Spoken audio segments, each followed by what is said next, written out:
Believe. If you think you can, if you think you can't. अगर आपको ऐसा लगता है कि आप कर सकते हो तो आप कर सकते हो। अगर आपको लगता है आप नहीं कर सकते तो आप कुछ भी नहीं कर सकते। ये सब दिमाग का खेल है। कई लोग ऐसा सोचते हैं कि बिलीफ सिस्टम चेंज करना बहुत ही मुश्किल है। अगर आप उनमें से एक हैं तो आप इस वीडियो को कंप्लीट वॉच करिए। आई प्रॉमिस कि आपका बिलीफ सिस्टम जरूर चेंज हो जाएगा, पर तभी जब आप समय रहते उस पर काम करो तो ही। एक बच्चे का बिलीफ सिस्टम चेंज करना जितना आसान है उतना ही मुश्किल एक 50 साल के आदमी का बिलीफ सिस्टम चेंज करना है, क्योंकि बच्चे को आप जो भी कहानी सुनाओगे वो उसे मान लेगा। जैसे बचपन में हम जो भी सुनते थे, देखते थे, वही हमारे आज बिलीव्स हैं। चाहे वो राजा रानी की कहानियां हो या फिर कोई हॉरर स्टोरी। भले ही आपने कभी भूत ना देखे हो, पर टीवी के थ्रू, मूवीज के थ्रू आपको ये बिलीव कराया गया है कि भूत होते हैं। रात को नाखून नहीं काटते हैं, 12 बजे के बाद आत्माएं टहलती हैं, चप्पल उल्टी रखने से घर में झगड़े होते हैं, और पता नहीं क्या क्या बातें जो हमें बचपन में बताई जाती थी वो आज हमारा बिलीफ है। पर क्या आपने कभी सोचा है कि आपको अपने बिलीफ बदलने की जरूरत है? अगर हाँ, तो खुशखबरी ये है कि आप अपना बिलीफ सिस्टम बदल सकते हो, वो भी अपने हिसाब से। इसका मतलब ये है कि आपको अगर स्मार्ट मोबाइल चाहिए तो आपको कीपैड वाला मोबाइल छोड़ना होगा। अगर आपको एप्पल का मोबाइल चाहिए तो आपको एंड्रॉयड मोबाइल छोड़ना होगा। उसी तरह अगर आपको स्ट्रांग बनना है तो आपको वीकनेस को हराना होगा। ऐसे ही आपको अगर कुछ भी नया चाहिए तो पुराना हटाकर नए के लिए जगह खाली ही करनी पड़ेगी।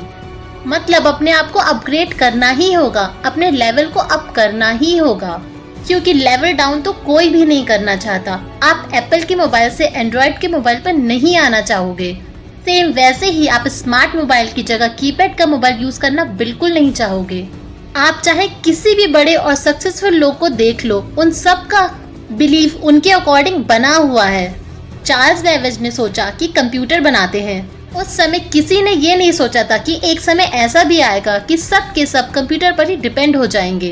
उस समय सबने चार्ल्स बेबेज का मजाक ही उड़ाया था। उनकी टीम भी उनका साथ नहीं दे रही थी, क्योंकि उन लोगों को इसमें कोई भी फ्यूचर दिखाई नहीं दे रहा था। पर ये चार्ल्स बेबेज का बिलीफ था जो सच भी हुआ।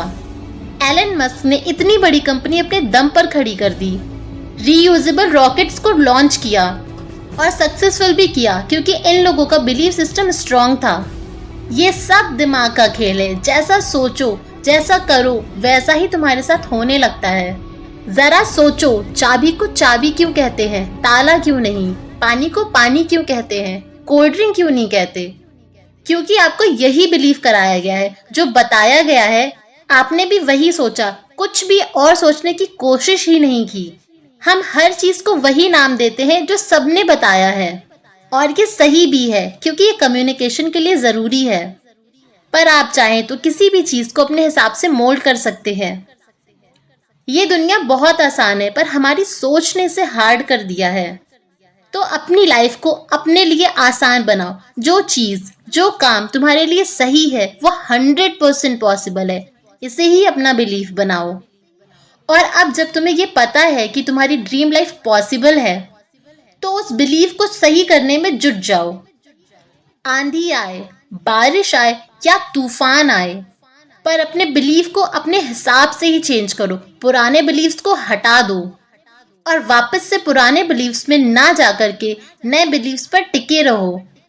और एक बात, अपने बिलीव्स को स्ट्रॉन्ग करने के लिए लोगों की बातों को इग्नोर करना ही होगा, क्योंकि बिलीव लोगों की बातों से ही बनते हैं।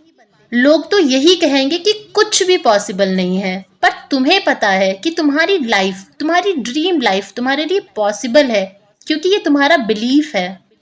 दशरथ मांझी जब छीनी और हथौड़ी से पहाड़ काट रहे थे तो लोगों ने उनका बहुत मजाक उड़ाया, ना जाने क्या क्या कहा, पर ये उनका बिलीव था कि पहाड़ काटकर सड़क बनाई जा सकती है। इसके लिए उन्होंने बहुत ही हार्ड वर्क किया और इसमें सफलता भी पाई, क्योंकि ये उनका बिलीव था, इसीलिए यह पॉसिबल भी हो सका। अगर वो लोगों की सुनते तो ये कभी ना हो पाता, वो ऐसा काम कभी कर ही नहीं पाते।